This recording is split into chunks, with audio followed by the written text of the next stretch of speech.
United boys welcome back to the channel. दोस्तों incredible खबरें आ रही हैं यूनाइटेड के लिए। फाइनली मैं कह सकता हूं there is some positive news. United ने कुछ इनक्रेडिबली डिफरेंट किया है कुछ प्लेयर्स के साथ, जिसके बारे में हम थोड़ी डीपली बात करेंगे क्योंकि बहुत इंटरेस्टिंग है ये सिचुएशन जो आउटगोइंग से रिलेटेड डेवलप हुई है। साथ ही साथ क्या हमारे को एक गोलकीपर मिल गया है, आंद्रे ओनाना की रिप्लेसमेंट, आंद्रे ओनाना का कंपटीशन, आंद्रे ओनाना को सेल करे बिना। जी yes, we'll talk about it. United can sign a new goalkeeper. और निको विलियम्स की सिचुएशन कैसे डेवलप हुई, क्या यूनाइटेड को उसका फायदा हो सकता है। आर्सेनल से रिलेटेड एक खबर है और दोस्तों बहुत सारे क्लब्स को फाइन किया गया है यहां, उसके बारे में बात करेंगे, including Barcelona, Chelsea, Aston villa. We'll touch everything related to all these news and I hope आपको वीडियो पसंद आएगी, और आएगी तो प्लीज लाइक करके सपोर्ट करना, सब्सक्राइब कर लेना और कमेंट करके अपने थॉट जरूर बताना। सो दोस्तों हम स्टार्ट करते हैं। सबसे पहली बात, मतलब दिन की शुरुआत मेरी इतनी गंदी हुई, मैंने क्रिस व्हीलर की रिपोर्ट देखी कि Marcus Rashford is coming back to training on Monday, और उसको बिल्कुल ऐसा कि वो 100% देगा अपना, ऐसे ऐसे sources close to Marcus Rashford, ऐसी खबरें निकाली क्रिस व्हीलर ने। मैं बहुत ज्यादा रेट नहीं करता उसको हाई क्रिस व्हीलर को, क्योंकि उसकी आधी खबरें खराब ही निकलती हैं जैसे ये वाली। और उसके बाद जो भाई खबरें आनी शुरू हुई, सारे बड़े जर्नलिस्ट ने इसको कवर किया है। Marcus Rashford, Antony, Garnacho, Tyrell Malacia, Jadon Sancho, पांचों प्लेयर के बारे में बताया गया है they want a transfer out. उसके कारण वो लेट ज्वाइन करेंगे ट्रेनिंग। इसका मतलब क्या है? इसका मतलब क्या ये है कि इन लोगों ने बोला नहीं नहीं हम यूनाइटेड में खेलने नहीं आ रहे, हमें बाहर जाना है, ऐसा? नो, यूनाइटेड ने, इनियोस ने, good work here bye Ineos and more importantly मुझे यहां पे लगता है रूबेन एमरिम ने यहां पे क्लियरली बता दिया कि भैया ये मेरे को पांचों बंदे बिल्कुल नहीं चाहिए, बिल्कुल नहीं चाहिए भाई, बिल्कुल नहीं चाहिए। मतलब वहां पे क्लियर कट यूनाइटेड से कम्युनिकेशन गया है कि you are not part of the plan, अपना क्लब ढूंढ लो, वरना तुम हमारे साथ ट्रेनिंग नहीं कर रहे हो। ऑफ कोर्स अभी तक उनको कोई क्लब नहीं मिला है, तो यूनाइटेड या कोई भी आउटलेट ऐसे ही बताएगा कि दे वांट अ ट्रांसफर आउट और उनको बाद में बुलाया जाएगा, इसलिए वो अभी ट्रेनिंग में नहीं आए हैं। There is a window of opportunity जो उन्होंने ओपन रखी है कि बाद में उनका लाया जा सकता है। लेकिन मेरे ख्याल से दो सिचुएशंस हो सकती थी यहां पे। 7 जुलाई आ चुकी है, मंडे को। अब देखो 2 वीकेंड है आपका, सैटरडे संडे। मंडे को हमारा प्री सीजन स्टार्ट होता है। देख के दिल खुश हो गया था। रूबेन एमरिम की फोटोज आ रही हैं कैरिंगटन में, ऑलरेडी वो आ चुका है फ्राइडे को। सो अब दो ही चीजें हो सकती थी, या तो ये सारे प्लेयर्स आते मंडे को, दिखते आपको ट्रेनिंग में, मे बी इंडिविजुअल ट्रेनिंग कर रहे हैं, अलग से ट्रेन कर रहे हैं, जो भी कर रहे हैं, ठीक है, या फर्स्ट टीम के साथ ट्रेन कर रहे हैं और हम अभी भी उनके लिए कोई ऑप्शंस ढूंढ रहे हैं। यही होती सिचुएशन। दूसरी सिचुएशन थी जो सीन क्रिएट हुआ है कि इन सारे प्लेयर्स को ट्रेनिंग से बाहर रखा गया है। सो बेसिकली ये सिचुएशन है कि इन प्लेयर्स को ट्रेनिंग से बाहर रखा गया है। इसका मतलब क्या है? प्लेयर्स के लिए साफ सीधा मैसेज है, तुम हमारी टीम का पार्ट नहीं हो and we are very serious and we are telling you कि तुम्हें अपना कोई सोल्यूशन ढूंढना पड़ेगा, otherwise there is no hope कि तुम अगले सीजन हमारे साथ खेल रहे होगे। Right? So this is incredible. मेरे को नहीं लगता यूनाइटेड ने कभी भी ऐसा किया है। यूनाइटेड ने एक बार श्वाइनस्टाइगर के साथ किया था, जोजे मरीनियो ने, जब उसको फर्स्ट टीम ट्रेनिंग से बिल्कुल अलग कर दिया था एक प्लेयर को, but this was very different. ऐसा हमने, मेरे को नहीं याद आ रहा कब हमने लास्ट किया है, लेकिन this is incredibly telling the player on their face कि भैया तुम जाओ यहां से। और भी बहुत सारी खबरें हैं इसी से रिलेटेड। फॉर एग्जाम्पल, फैब्रिज़ियो रोमानो ने बताया है कि मथेउस क्यूनिया को नंबर 10 मिलेगा and I am really happy and I am really excited to see Matheus Cunha as a number 10 for United, right? But then you would be thinking कि Marcus Rashford का क्या, उसको अभी तक नंबर 10 था और अभी तक वो यूनाइटेड के रोस्टर में है। भाई इससे ज्यादा क्लियर मैसेज कोई नहीं जा सकता। और रोमानो ने यह भी कंफर्म किया है कि 24 घंटे पहले आपके मार्कस रैशफोर्ड के रिप्रेजेंटेटिव्स को उसके बेसिकली उसके कैंप को बता दिया गया था कि हम नंबर 10 जर्सी देने वाले हैं मथेउस क्यूनिया को और रैशफोर्ड से ले रहे हैं। तो यानी कि रैशफोर्ड के लिए हमने हर तरीके से उसको बता दिया है कि भाई तेरे लिए डोर्स क्लोज्ड हैं। एंड सिमिलरली बाकी लोगों के लिए भी हमने क्लियरली बता दिया है। ये पांचों प्लेयर यूनाइटेड का पार्ट नहीं होंगे अगले सीजन को देख के। ये मेरे को देख के बहुत अच्छा लग रहा है एंड आई विश हम काश ये और प्लेयर्स के साथ कर पाते। ठीक है, मैं तो चाह रहा हूं भैया और ज्यादा प्लेयर्स के साथ कर दो तो अच्छा है, बट ये एक ऐसा प्रेसिडेंस हमने सेट किया है। और मैं क्यों इससे बहुत खुश हूं, क्योंकि ये बस आपकी इस ट्रांसफर विंडो को रिजॉल्व नहीं करता, ये आपकी फ्यूचर ट्रांसफर विंडोज को भी रिजॉल्व करता है।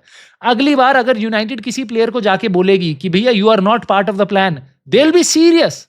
उनको पहले आज की डेट में इन प्लेयर्स को क्या लगता होगा, यार ये सिचुएशन में तो हैरी मैग्वायर, लिंडेलॉफ, एरिक्सन, कैजेमीरो और ओनाना और बतेरे इतने सारे प्लेयर्स रह चुके हैं और यहां से फ्री एजेंट बन के निकल जाते हैं, तो हमें कुछ नहीं करना, बस टाइम पास करना है, चुपचाप प्री सीजन में जाओ, खिलाना ही पड़ेगा यूनाइटेड को। बट आज जो यूनाइटेड ने किया है, अगले साल भी कोई ऐसा प्लेयर होगा जिसको यूनाइटेड निकालना चाहेगी। अगर यूनाइटेड ने कोई मैसेज दिया तो दे विल नो कि भैया अगर यूनाइटेड मना कर रही है तो तुम प्री सीजन ट्रेनिंग में नहीं होगे पार्ट और तुम टीम का पार्ट नहीं होगे, तुम रूबेन एमरिम के स्क्वाड का पार्ट नहीं होगे अगर रूबेन एमरिम को तुम पसंद नहीं हो तो जो बच गए हैं ना प्लेयर्स, उनको पता है उनको एक ही बंदे को खुश करना है, दैट इज रूबेन एमरिम।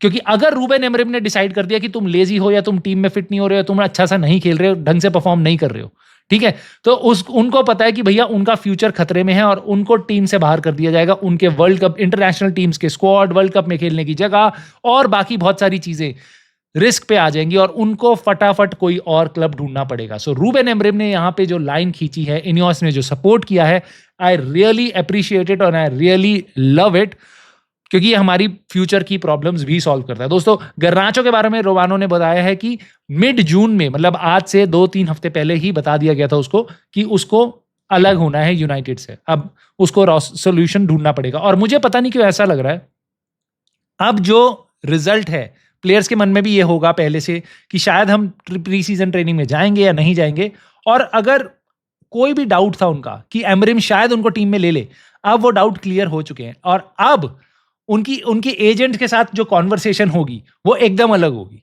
पहले ये होगी कि हाँ ठीक है, नहीं मैं अपनी वेज कम नहीं कर रहा, नहीं, बट अब तुम देखोगे ओके भाई मेरे को खेलने की जगह चाहिए, I don't care about the wages, मेरे को जो भी बेस्ट वेजेस तू दिला पाए, एक बढ़िया लीग में अगर दिला पाएगा जगह तो I am happy, right? So this is incredible, this is, मेरे को नहीं याद आ रहा यूनाइटेड ने पहले कब ऐसा किया, but this is really good, this is really good. Let me know your thoughts on this and let me know your thoughts on Victor John ji. Yes, United are targeting him, he is the goalkeeper. मेरे को इसके बारे में जितना मैंने सुना है, पढ़ा है, देखा है, भाई ये बंदा मेरे को बहुत सही लगा। मैं आपको इसकी थोड़ी डिटेल देता हूं और मुझे आप बताना, would you like to sign him? पहली चीज, सेकंड चॉइस कीपर होगा यूनाइटेड का, इसको फर्स्ट प्लेस पोजीशन नहीं चाहिए। अभी कहां खेलता है? बोटाफोगो, ये जो क्लब है आपका, क्लब वर्ल्ड कप में खेल रहा है, पीएसजी के साथ इन्होंने ड्रॉ भी कराया था या जीती थी, वो क्लब का गोलकीपर है इस टाइम पे, इस सीजन में फॉर एग्जांपल, ठीक है। ब्राजीलियन लीग में खेल रहा है और 11 मैचेस हुए हैं उनके अभी तक लीग के, लीग मिड सीजन में रोक दी गई क्योंकि क्लब वर्ल्ड कप आ रहा था। 11 मैचेस खेला है और इसकी डिटेल मैं आपको बताता हूं। बंदे की हाइलाइट्स हैं इस सीजन की, 81% सेव रेट, 37 शॉट इसने खाए हैं, 37 शॉट्स खाए हैं इसने 11 गेम्स में, 30 सेव करे हैं भाई, 30 गेम सेव करे, 30 शॉट सेव करे। 55% मैचेस में क्लीन शीट का रेशियो है, जस्ट बिकॉज कि वो इतने सारे शॉट सेव कर पाता है। उसका निकनेम है भाई द वॉल, पोर्चुगीज में, राइट? सो और अगर मैं आपको इसके प्रोफाइल के बारे में बताऊं, 6.5 फुट का गोलकीपर है, 29 साल का है, और सबसे इंपॉर्टेंट बात, इसका रिलीज क्लॉज है भाई 6 मिलियन पाउंड से भी कम, 6 मिलियन पाउंड से भी कम। It is do the deal, खत्म करो। और यूनाइटेड और टॉटनम दोनों इस प्लेयर को देख रही हैं, ऐसी रिपोर्ट्स आ रही हैं। कहां से आ रही हैं रिपोर्ट्स? गोल ब्राजील से, ब्राजील बेस्ड आउटलेट है। This is incredible and I am really very happy. और बेसिकली बहुत सी और आज पॉजिटिव, पता नहीं क्यों ऐसी पॉजिटिविटी की वाइब्स आ रही हैं यूनाइटेड से, ऐसा लग रहा है अच्छी चीजें हो सकती है हमारे साथ भी। भाई ये कीपर मेरे को बहुत ही सही लग रहा है, इसका प्रोफाइल मेरे को बहुत सही लग रहा है। ये बिल्कुल ऐसा कीपर है जिसको आप बेंच पे डाल सकते हो और वो ओनाना को फाइट दे सकता है। मे बी वो ओनाना से बेटर परफॉर्मेंस निकलवा पाए, क्योंकि बेंडीर कभी भी वो नहीं करवा पाया। बेंडीर कभी भी हमारे को चैलेंज नहीं कर पाया, कि वो अपने आप को प्रूव नहीं कर पाया कि he is a United type keeper. But this keeper can be that, experience eight 29 years old, और उसकी परफॉर्मेंसेज आप देख चुके हो। और एक चीज जो हमें पता है ओनाना के साथ, he is not a good shot stopper, जो मेन काम है गोलकीपर का। So this guy is really talented. और रिलीज क्लॉज इतना लो होने के कारण हम उसको आराम से स्क्वाड में ला सकते हैं क्योंकि पैसा भी बहुत ज्यादा नहीं लगेगा। दूसरी चीज, बेसिकली आप ये मान लो भाई कि एंटनी लांगा का जो बजट है ना, जो एंटनी लांगा से हमें सेल ऑन क्लॉज से पैसा आएगा उतने में कीपर भी आ जाएगा। इसकी सैलरी भी बहुत ज्यादा नहीं होगी। सेकंड चॉइस कीपर आप इसको बेंच पे रख सकते हो, इसके कोई नखरे भी नहीं होंगे, और ओनाना के साथ इसको फाइट करा सकते हो। बेंडीर को आप सस्ते में कहीं और बेच सकते हो, उसको वैसे ही बहुत सस्ते में खरीदा था, तो वो भी कोई हमारे लिए कोई बहुत बड़ी प्रॉब्लम नहीं होगी। This is a deal that United should do. भूल जाओ बाकी सारी चीजों को, बस ये कर लो। मे बी ये कीपर ऐसा हो जो ओनाना से अपने आप ही 2-3-4 हफ्ते में, 2 महीने में उसकी प्लेस ले ले, और then it really resolves a big thing for us, right? So इसके अलावा तुम देखोगे भाई और पॉजिटिव न्यूज क्या है, निको विलियम्स जो बार्सिलोना जा सकता था, किसी भी टाइम में ये डील हो सकती थी। मैंने तुम्हें पहले ही बोला था, मुझे खतरा दिखाई दे रहा है जिस तरीके से बार्सिलोना के फाइनेंशियल इश्यूज हैं, वो रजिस्टर ही नहीं कर पा रहे थे प्लेयर को। और निको विलियम्स के कैंप ने बार बार, उसके एजेंट ने बार बार बार्सिलोना को बोला था कि अगर तुम 30 अगस्त तक नहीं करा पाए इस प्लेयर को बेसिकली अपना रजिस्टर, तो हम फ्री एजेंट बन जाएंगे। वो कह रहे थे बिल्कुल करा देंगे वर्बली, बट वो कह रहे थे हमें लिखित में दो, हमें लीगली बाउंड करो इस चीज को। उन्होंने नहीं किया बार्सिलोना ने। इस बंदे ने जाके एटलेटिको बिल्बाओ के साथ 10 साल की डील कर ली फाइनल। ये जा सकता था, बार्सिलोना नहीं गया। ये जा सकता था, दूसरा ऑप्शन इस पे रेडी बैठा था बायर्न म्यूनिख, वो नहीं गया। इससे बढ़िया चीज यूनाइटेड के लिए कुछ नहीं हो सकती। क्यों? क्योंकि अब निको विलियम्स उन दोनों क्लब्स में नहीं गया जहां मार्कस रैशफोर्ड जा सकता है। और अब हालांकि हमें पहले ये पता था कि मार्कस रैशफोर्ड शायद स्ट्राइकर पोजीशन में जाए और निको विलियम्स के साथ साथ भी उसकी डील हो सकती है बार्सिलोना के साथ, बट अब ये चीजें बिल्कुल और ओपन हो गई हैं क्योंकि बार्सिलोना पे अब उतना ज्यादा पैसा उनको फाइंड करने की जरूरत नहीं पड़ेगी। मे बी उससे कम में भी यूनाइटेड के साथ वो डील कर सकते हैं। हालांकि ये खबर आने के बाद एक थोड़ी सी दर्दनाक खबर ये भी आई थी कि भाई फब्रिज़ो रोमानो ने बताया कि now Barcelona trying to move for Luis Diaz. Now Luis Diaz की सिचुएशन क्या है कि लिवरपूल के पास अल नासर, बार्सिलोना, ये लोग पहले भी गए थे, राइट, लुइस डियाज के बारे में पता करने। उन्होंने मना कर दिया, उन्होंने कहा हम बेचेंगे नहीं प्लेयर को अनलेस एंड अनटिल हमें कोई क्रेजी बिड नहीं आएगी, ये प्लेयर हमारे स्क्वाड का पार्ट है और ये प्लेयर हमारे फ्यूचर का पार्ट है, हम उसको रखना चाहते हैं।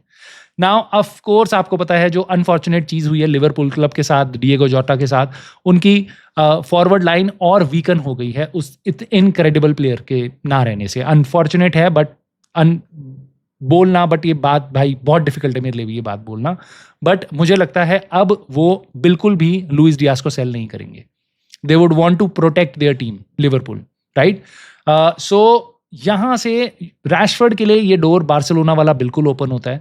ऑफ कोर्स उसके साथ अगर आप चीज निकालोगे कि उसकी शर्ट ले ली है, नंबर 10 जर्सी ले ली है और उसको बता दिया गया कि वो ट्रेनिंग का पार्ट नहीं होगा, so all of this combined together I think Rashford का एजेंट अब बार्सिलोना के साथ जल्दी बोलेगा कि भाई जल्दी बता क्या करना है, वरना हम जा रहे हैं किसी और क्लब पे। और शायद अब वो अपने बार्सिलोना, बायर्न म्यूनिख के अलावा भी अपने क्लब्स ढूंढने हैं वो स्टार्ट कर दें, which is going to be really helpful for United, क्योंकि अब Rashford is going to go very soon and I hope वो बार्सिलोना ही चला जाए एंड आई होप हमें मोर इंपॉर्टेंटली वो पैसा मिल जाए जो हम चाह रहे हैं, विच इज 40 मिलियन पाउंड की ट्रांसफर फी। नाउ आप ये भी बात सोचोगे कि यार हमारे पास कुछ और भी प्लेयर्स हैं जैसे कि बेंडीर हो गया या आपके पास हो गया टैरल मलासिया, जो आपके स्क्वाड में शायद उतने हेल्पफुल नहीं है बट वो स्क्वाड का पार्ट है। यार आर्सेनल के पास भी कुछ ऐसे प्लेयर्स थे और हम उनको बेचना चाह रहे हैं इन प्लेयर्स को, और अच्छी बात है, बेच सकते हैं तो बेच दो, वरना यार सेटल करो, खत्म करो, कोई बहुत बड़े कॉन्ट्रैक्ट्स नहीं है इनके, ठीक है? आर्सेनल ने क्या किया है, उनका डिफेंडर है टोमियासू, राइट, वो इंजरी प्रोन था, उसका कॉन्ट्रैक्ट था, उन्होंने सेटल कर लिया कि भाई लमसम में ये पैसा ले और टाटा बाय बाय, स्क्वाड में हमें जगह बनानी है, पैसा ले ले तू अभी, सैलरी एडवांस में ले ले और लमसम ले ले, ठीक है, कम करके थोड़ी लमसम करके सेटल कर दी, कहानी खत्म। यूनाइटेड ये अपने प्लेयर्स के साथ नहीं कर पाती, फाइनेंशियली हम पे हालत ही नहीं है ऐसा कुछ करने की, बट आर्सेनल के पास फाइनेंशियल हालत है तो वो उस पैसे को बहुत अच्छे से यूज कर रहे हैं। एंड ऑफ कोर्स आर्सेनल के पास भी ग्लेजर्स होते तो ये पैसा उनके डिविडेंड में जाता, अभी वो प्लेयर्स के अकाउंट सेटल कर रहे हैं कि भाई ये प्लेयर नहीं चाहिए स्क्वाड में, आर्टेटा को पसंद नहीं आ रहा, चलो बाय बाय करो, इसको पैसा दो और निकालो यहाँ से। So this is really good to see कि बाकी और क्लब्स हैं जो ऐसा कुछ कर सकते हैं। तुम भाई और क्लब्स को देखो, पेप गार्डियोला को काइल वॉकर पसंद नहीं था, ठीक है, हालांकि उसको कितने साल पहले साइन किया था, 50 मिलियन में साइन किया था, बट अब मैनचेस्टर सिटी ने ज्यादा सोचा नहीं, बर्नली को उन्होंने दे दिया ऑलमोस्ट फ्री में भाई, 2-3 मिलियन में दे दिया। मोटी बात यह है 5 मिलियन तक की डील है बर्नली के साथ उसकी, काइल वॉकर की ट्रांसफर फी 5 मिलियन के आसपास की है, विच इज नथिंग, ठीक है, which is nothing, but manager को वो प्लेयर नहीं चाहिए था तो उसको सीधा ऑफलोड कर दिया और उस प्लेयर के पास कोई ऑप्शन नहीं था, वो चुपचाप चला गया बर्नली। जो अभी रेलिगेशन से प्रमोट होके आया क्लब, और ये कह रहे हैं 5 मिलियन तक बन सकती है ट्रांसफर फी, ठीक है, अगर वो 70% गेम्स खेलेगा, अगर बर्नली स्टे करेगी प्रीमियर लीग में, ठीक है, इन कंडीशंस पे, वरना उससे भी कम उनको पैसा मिलेगा। So you see good clubs जो really top of the game में हैं, और वो अपने मैनेजर को किस तरीके से फॉलो करते हैं, जो मैनेजर को चाहिए, वरना फाइनेंशियल हिट अगर लेना पड़े तो लेना पड़े, मैनेजर को सपोर्ट करने के लिए सब कुछ करना पड़ेगा। So I think United should really focus on this, and I really appreciate कि भाई पहला स्टेप यही है कि हमने इन प्लेयर्स को ट्रेनिंग से दूर रखा है, एंड आई थिंक हमें और रूथलेस होना चाहिए जिन प्लेयर्स को एमरिम नहीं चाह रहा उनको हटाने के लिए। नाउ एक चीज और है जो देख के बहुत इंटरेस्टिंग है, और लास्ट में मैं इसको भी टच करना चाहता था। Aston villa, Barcelona, Chelsea, AS Roma और लियोन, इन 5 क्लब्स को यूएफा ने सैंक्शन किया है और उनको बोला है बेसिकली कि आपने फाइनेंशियल फेयर प्ले के रूल्स ब्रेक करे हैं, और आपके पास वो पैसा नहीं था आपके फाइनेंसेस में जो एक्सपेक्टेशन थी एफएफपी से। नाउ यहाँ पे बहुत सारे क्लब्स ने फिर बैठ के सेटल किया उनके साथ, और बेसिकली अब चेल्सी को 31 मिलियन देना है। उन्होंने स्क्वाड कॉस्ट रेशियो भी एक पैरामीटर होता है वो भी हटा दिया है, वो भी उससे भी पार था उनका स्क्वाड की कॉस्ट, ठीक है, 80% से ज़्यादा थी वो स्क्वाड की कॉस्ट, जितना भी रेवेन्यू वो जनरेट करते हैं, विच इज़ वेरी इंटरेस्टिंग। ये सारी अलग अलग चीज़ें हैं, FFP, squad cost ratio, in case आपको जानना होगा तो मैं अलग से एक वीडियो बना सकता हूँ इसके ऊपर। बट चेल्सी को अब टोटल दोनों चीज़ों में जो उन्होंने हटाया है, बेसिकली ब्रीच करी हैं एफएफपी और स्क्वाड कॉस्ट रेशियो, तो उनको देने हैं 31 मिलियन यूरोज, एस्टन विला को भी देने हैं 11 मिलियन यूरोज या 15 मिलियन यूरोज ऐसा कुछ, रोमा को देने 3 मिलियन यूरोज, बार्सिलोना को देने 15 और लियोन को देने 12.5 मिलियन। इससे भी ज़्यादा हो सकता है, अगर वो अपने टाइम पे पेमेंट नहीं देंगे तो उनको और पेनल्टीज लग सकती हैं। और बेसिकली ये बैठ के उन्होंने यूएफा के साथ सेटल करे हैं अपने अकाउंट्स, अपने पनिशमेंट बेसिकली मान लिए कि चलो हम इतना आपको दे देते हैं, अब बात को ख़त्म करो। और ये किसी भी क्लब के साथ हो सकता है, टू बी ऑनेस्ट, ये ऑफ कोर्स थोड़ा एज पे थे तो इनके साथ हो गया, क्योंकि फाइनेंशियल फेयर प्ले ये इतनी कॉम्प्लिकेटेड चीज़ें हैं भाई कि क्लब के ऑफिशियल्स को भी, क्लब के अकाउंटेंट्स को भी और लॉयर्स को भी नहीं पता होता कि इतना खर्चा करने के हम क्या सारी चीज़ों में बच जाएंगे या किसी ना किसी रूल के चक्कर में फंस जाएंगे। इसलिए आप देखते हो इतने सारे क्लब्स फंस गए हैं इस चक्कर में अभी। बट लेट्स सी आगे क्या होता है। But I just hope United कुछ ऐसा करे, हमारे पे भी अगर डेट वगैरह नहीं होती तो हम शायद इनसे बहुत कोसों दूर होते। बट अभी सुनने में आ रहा था शायद हमें पिछले साल पीएसआर का थोड़ा कंसर्न था, जो बाद में क्लियर आउट हुआ कि शायद हम उससे दूर हैं। But this is all very interesting. But I know यहाँ पे बहुत से फैंस आएंगे जो कहेंगे देखा इनियोस इसलिए खर्चा नहीं कर रही वरना यूनाइटेड भी ऐसे फंस जाएगी, चेल्सी फंस गई ना, एस्टन विला फंस गई ना, वो ओवर द मीन्स अपने सेल करते हैं, अपने प्लेयर्स खरीदते हैं इतने सारे, जिसको देख के यूनाइटेड फैंस एक्साइटेड हो जाते हैं, कहते हैं चेल्सी और एस्टन विला से कंपेयर करते हैं। बट हम ऐसे फंसते नहीं हैं भाई, वो फंसे हैं, उन्होंने सॉल्यूशन निकाल लिया, वो अभी भी प्लेयर साइन करेंगे और वो अपनी टीम को बेटर करेंगे। अगर आपको लगता है ये चीजें रोकती हैं, I would rather have these sanctions, ठीक है, जिसमें यूनाइटेड इतना कमाती है, यूनाइटेड 20 मिलियन देके फाइन करके निकल जाए और मेरे पे एकदम नंबर 1 स्क्वाड हो रूबेन एमरिम को देने का। I would rather prefer that versus जो सिचुएशन में मैं आज हूं कि स्क्वाड तो एकदम क्लीन, नीट एंड क्लीन है, कोई भी पीएसआर की रिस्ट्रिक्शन नहीं है, लेकिन स्क्वाड की ऐसी फटी हालत है कि भाई 15वें नंबर पे आ रहे हैं, हर कोई हमें पेल के जा रहा है। सो दोस्तों let me know your thoughts, this was a wrap, और कल हम मिलेंगे वापस लाइव स्ट्रीम में। मैं कोशिश करूंगा 7 बजे के आसपास करूंगा शाम को इंडिया, बेसिकली आज सैटरडे नाइट 7 बजे के आसपास हम लाइव स्ट्रीम करने की कोशिश करेंगे थोड़ी देर के लिए। सो प्लीज आप अपना सपोर्ट जरूर दिखाना, लाइक कर देना वीडियो को, सब्सक्राइब कर लेना चैनल को, और कमेंट करके अपने थॉट जरूर बताना। डू यू थिंक हमें वो नया गोलकीपर साइन करना चाहिए विक्टर जॉन, और रैशफोर्ड आपको क्या लगता है उसकी डेस्टिनेशन क्या है आपकी राय यूनाइटेड के इस मूवमेंट पे कि उन्होंने सारे प्लेयर्स को बाहर रखा है, 5 प्लेयर्स को बाहर रखा है ट्रेनिंग से। रूबेन एमरिम की आपकी क्या राय है? Late me no in the thoughts in the comments below, and I'll see you soon in the very next video.